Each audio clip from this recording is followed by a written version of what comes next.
Alhamdulillah, segala puji dan syukur kehadirat Allah Subhanahu wa Ta'ala, yang dimana pada pagi hari yang mulia ini Allah Subhanahu wa Ta'ala melangkahkan, menggerakkan hati kita. Hati tersebut melangkahkan kedua kaki kita untuk duduk di majlis yang penuh dengan keberkahan ini, yang dimana dari tadi dibacakan Al-Quran, bahkan dikhatamkan Al-Quran, dibacakan Yasin, dibacakan tahlil, tahmid, tasbih, takbir, tamjid dan salawat kepada baginda Nabi besar Muhammad, yang dimana itu semua dihadiahkan untuk almarhum di dalam kuburnya.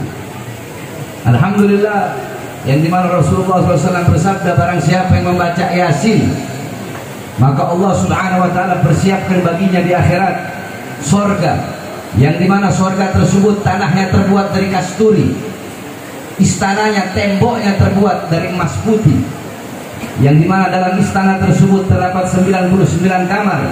Di setiap satu kamar terdapat 99 ranjang. Di setiap satu ranjang terdapat 99 kasur. Di setiap satu kasur terdapat 99 bantal. Dan di setiap satu bantal terdapat 99.000 bidadari. Itu Allah persiapkan bagi orang yang membaca satu daripada surat Yasin. Maka itulah yang Allah Subhanahu wa Ta'ala persembahkan, yang Allah hadiahkan bagi almarhum kelak di akhirat, yakni surga yang begitu luar biasa kenikmatan dan keindahan. Kemudian kita membaca tahlil yang berbunyi la ilaha illallah, yang dimana dalam hadis qudsi Allah Subhanahu wa Ta'ala berfirman, la ilaha illallah hisni, man qala la ilaha illallah faqad dakhala hisni, faman dakhala hisni faqad amana min adab. La ilaha illallah adalah benteng pertahananku, maka barang siapa yang membaca la ilaha illallah, maka dia telah masuk ke dalam benteng pertahananku. Barang siapa yang masuk ke dalam benteng pertahananku, maka dia akan aman dari segala azab dan siksaku. Tadi kita membaca la ilaha illallah, maka almarhum Ki Haji Burhanuddin dalam kuburnya terbebas dari azab dan siksa Allah Subhanahu wa Ta'ala.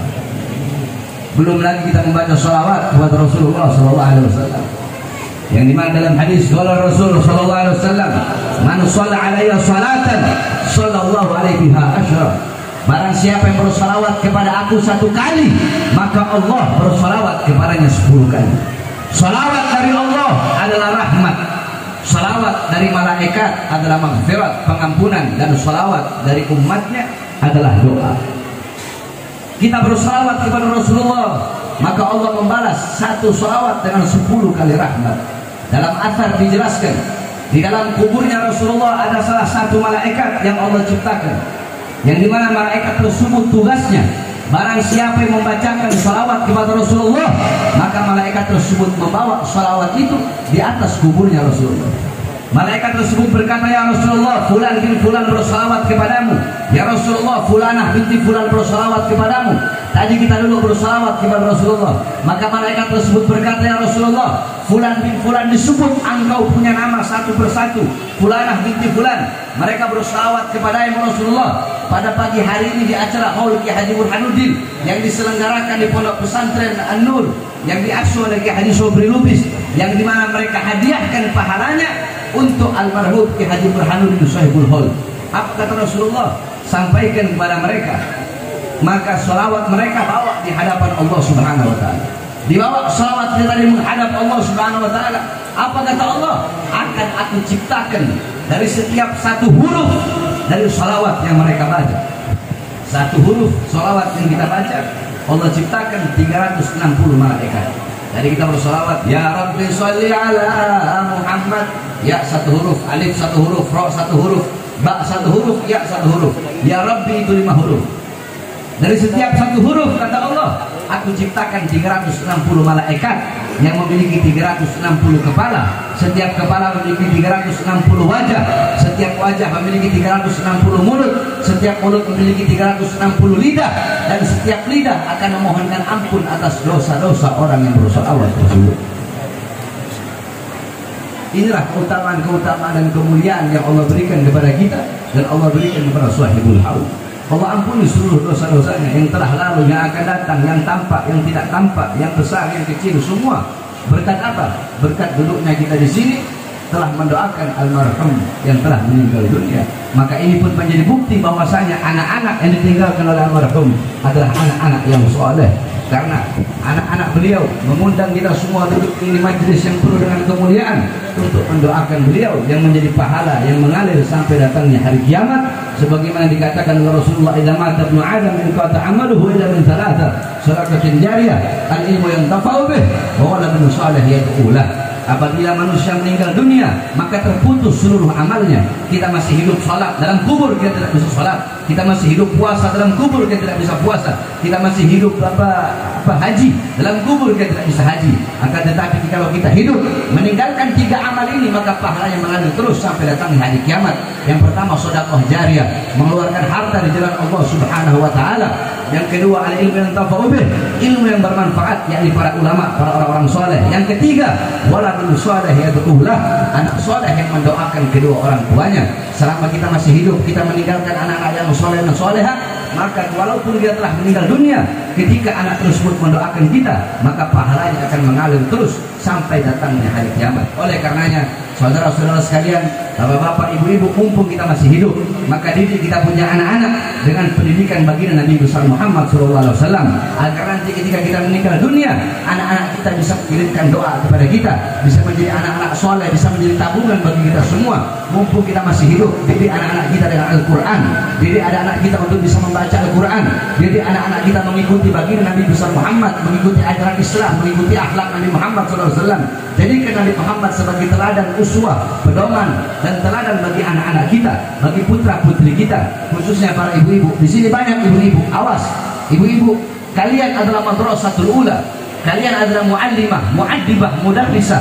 Seorang ibu adalah madrasah pertama, guru pertama, pondok pesantren pertama, sekolah pertama bagi putra-putrinya. Bukanlah pondok pesantren, bukanlah madrasah, bukanlah sekolah, tetapi hakikat guru yang pertama, pondok pesantren yang pertama bagi putra-putri adalah kalian sebagai seorang ibu. Makanya dalam Al-Quran Allah Subhanahu wa ta'ala mengumpamakan istri, nisa'ukum harsul lakum, wanita-wanita kalian adalah ladang bagi kalian. Kita, kami para lelaki, kami yang bercocok tanam, kalian para perempuan, kalian adalah ladangnya. Jikalau para laki-laki bercocok tanam di ladang yang baik, maka hasilnya bakal baik. Tetapi kalau kita bercocok tanam di ladang yang rusak, di ladang yang kering kerontang, maka hasilnya pun bakal buruk. Nah, ibu-ibu adalah ladang tersebut. Baik buruknya anak tergantung daripada ibunya, bukan tergantung daripada bapaknya. Karena waktu seorang ibu dengan anak lebih banyak daripada waktu seorang bapak dengan anaknya. Maka baik buruknya anak tergantung daripada ibunya.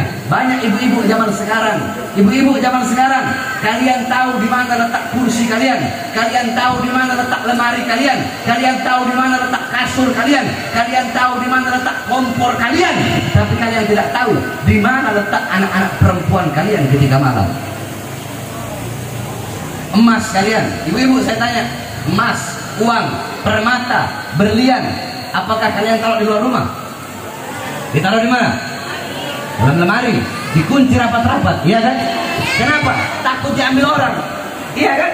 Emas, intan, mata, uang kalian kunci rapat-rapat, sangat berharga bagi kalian. Kalian takut diambil orang. Kenapa? Anak-anak perempuan kalian umbar kayak binatang. Apakah emas lebih berharga daripada anak perempuan kalian? Apakah intan permata lebih berharga daripada anak perempuan kalian? Tapi ini nyatanya yang terjadi, ibu. Kalian lebih cinta, lebih perhatian, lebih takut kehilangan emas, kehilangan harta, kehilangan uang daripada kehilangan kehormatan, harga diri anak-anak perempuan kalian.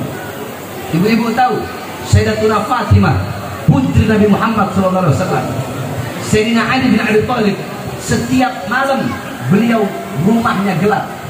Para sahabat bertanya, ya Imam, ya Ali, apakah engkau tidak punya uang untuk beli lentera sehingga setiap malam rumahmu selalu gelap? Apa kata beliau? Sengaja aku matikan rumahku ketika malam. Agar apa? Agar orang-orang yang lewat depan rumahku tidak bisa melihat sekalipun bayangan daripada anak-anak perempuanku. Aku tidak rela, aku tidak ridho orang-orang melihat bayangan daripada anak-anak perempuanku. Itu Sayyidina Ali dan Sayyidatuna Fatimah. Kita ibu-ibu zaman sekarang, anak perempuan kalian umbar kayak binatang. Bahkan binatang lebih berharga daripada anak perempuan kita. Kadang ibu-ibu apalagi di kampung-kampung, ayamnya nggak pulang dicari, anak-anak perempuan yang nggak pulang dibiarkan. Ayam lebih berharga, lebih mahal, lebih engkau jaga daripada anak-anak perempuan kita. Itu yang terjadi. Oleh karenanya alhamdulillah kita bersyukur kepada Allah, kita masukkan anak-anak kita, putra-putri kita di pondok-pondok pesantren, di yayasan-yayasan Islam. Ini adalah suatu kebaikan, ini adalah suatu hal yang bermanfaat. Ibu-ibu sekalian yang dimuliakan oleh Allah Subhanahu wa taala. Banyak orang-orang zaman sekarang mereka lebih memilih sekolah-sekolah modern. Mereka lebih memilih sekolah-sekolah yang tinggi, sekolah-sekolah dalam urusan dunia. Mereka tidak mau masukkan anaknya ke pondok pesantren. Mereka tidak mau masukkan anaknya ke yayasan-yayasan Islam. Mereka lebih memilih yang urusan-urusan dunia, sekolah-sekolah negeri. Mereka lebih memilih sekolah-sekolah yang berpedoman kepada orang-orang barat, yang berkiblat kepada orang-orang barat. Mereka berkata kalau masuk pondok pesantren ketinggalan zaman. Mereka berkata kalau masuk yayasan-yayasan Islam ketinggalan zaman. Saya tanya ibu-ibu semua, ibu-ibu jawab yang keras dan jawab yang jujur. Yang paling banyak jadi maling, yang paling banyak jadi maling. Dulunya mereka mondok, mereka sekolah Islam atau mereka sekolah umum? Jawab yang keras. Yang paling banyak jadi maling dulu mondok apa sekolah umum? Yang paling banyak jadi pelacur dulu mereka mondok apa sekolah umum? Hah? Yang keras. Yang paling banyak tidak perawan mereka di pondok pesantren, di yayasan Islam atau di sekolah-sekolah umum? Jawab yang keras. Yang paling banyak dari koruptor mereka dulu mondok di yayasan Islam atau sekolah-sekolah umum? Berarti mana lebih bejat? Pondok pesantren atau sekolah umum? Mana lebih biadab? Mana lebih biadab? Nah, makanya jangan menyepelekan pondok pesantren, jangan menyepelekan yayasan Islam. Ini yang terjadi, betul? Betul? Kita ngomong realita aja, ngomong apa adanya. Yang paling banyak menjadi maling, yang paling banyak jadi koruptor, yang paling banyak jadi penjahat, yang paling banyak jadi penjahat. Terbukti mereka bukan lebih banyak, bukan dari pesantren, lebih banyak bukan dari dulu sekolah-sekolah Islam, akan tetapi dari sekolah-sekolah umum. Kenapa? Karena minimnya pengetahuan dan pemahaman mereka tentang agamanya Allah Subhanahu wa taala. Oleh karena bersyukur Bapak Ibu, kita punya anak-anak berada di Yayasan An-Nur. Makanya kita doakan ke Sobri sebagai muassis, mudah-mudahan Allah panjangkan umur beliau, Allah sehatkan jasmani dan ruhani beliau. Amin amin ya rabbal alamin. Jadi baik buruknya anak ibu-ibu tergantung dari seorang ibu. Nah, baik buruknya ibu sebagai seorang istri itu tergantung daripada suami. Jadi kembali lagi kepada suami. Bapak-bapak zaman sekarang yang ngarep, mereka ngarep, saya pengen punya istri seperti Sayyidatuna Khadijah, saya pengen punya istri seperti Sayyidatuna Fatimah, saya pengen punya istri seperti Sayyidatuna Khansa, seperti Sayyidatuna Sumayyah binti Khabbab, saya pengen punya istri seperti Sayyidatuna Mutia. Kalau pengen punya istri seperti Sayyidatuna Khadijah, maka bapak-bapak harus menjadi sosok Rasulullah SAW. Pengen punya istri seperti Sayyidatuna Aisyah radhiyallahu anha, harus menjadi sosok Rasulullah. Pengen punya istri seperti Sayyidatuna Fatimah, harus menjadi sosok Sayyidina Ali bin Abi Thalib. Pengen punya istri seperti Sayyidatuna Asma binti Abi Bakar, harus menjadi sosok Zubair bin Awwam. Pengen punya istri seperti Sayyidatuna Khadijah, bapak-bapaknya kelakuan kayak Fir'aun, bagaimana? Nggak bakal bisa. Baik buruknya anak tergantung daripada ibu, dan baik buruknya ibu sebagai istri tergantung kita daripada suami. Penumpang celaka atau tidak tergantung daripada kapalnya. Kapal tersebut tergantung daripada nahkodanya.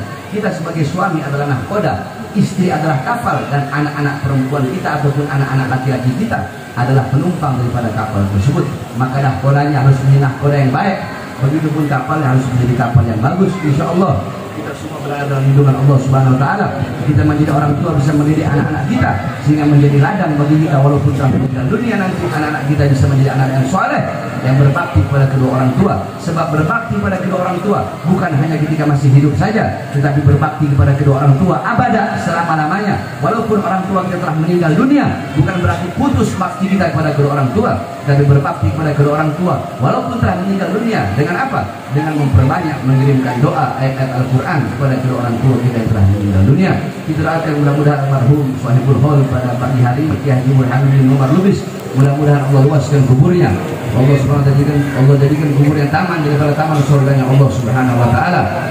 Allah Subhanahu wa taala penuhi dengan cahaya Allah, kelak Allah bangkitkan bersama baginda Nabi besar Muhammad, dan kita pun semua yang duduk di majlis ini kelak di akhirat Allah kumpulkan di bawah bendera baginda Nabi besar Muhammad sallallahu alaihi wasallam. Amin amin ya rabbal alamin.